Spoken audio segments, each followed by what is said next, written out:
produk yang keren adalah produk yang bisa diterima oleh market. Ya. Karena semakin tinggi kualitasnya akan semakin mahal harga produk tersebut. Jadi produk yang keren atau sempurna itu pasti mahal rata-rata.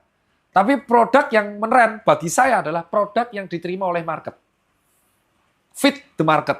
Itu kalau menurut saya.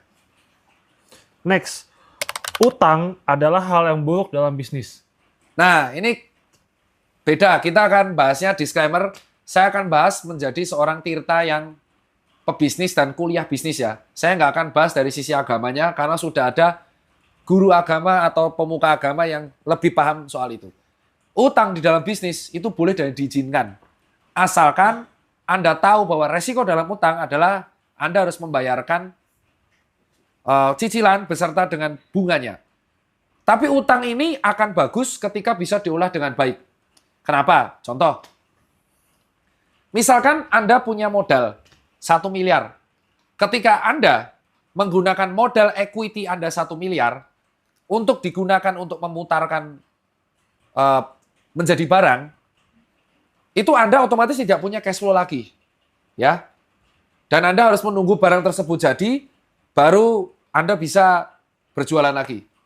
Tapi menggunakan debt, itu sudah ada kepastian yang namanya bulanan.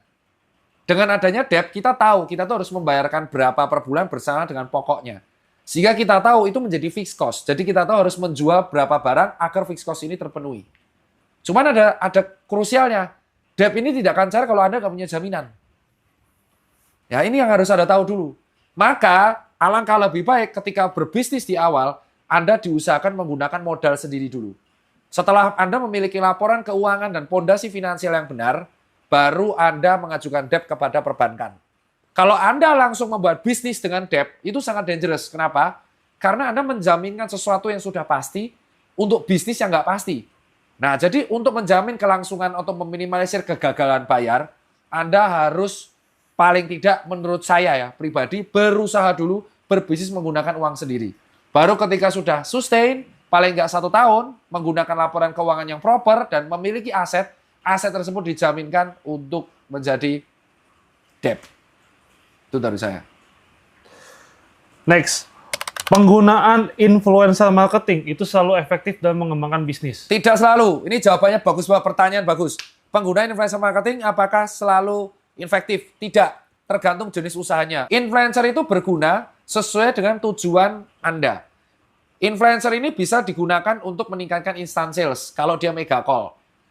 Dan influencer juga bisa digunakan untuk trust dan credibility.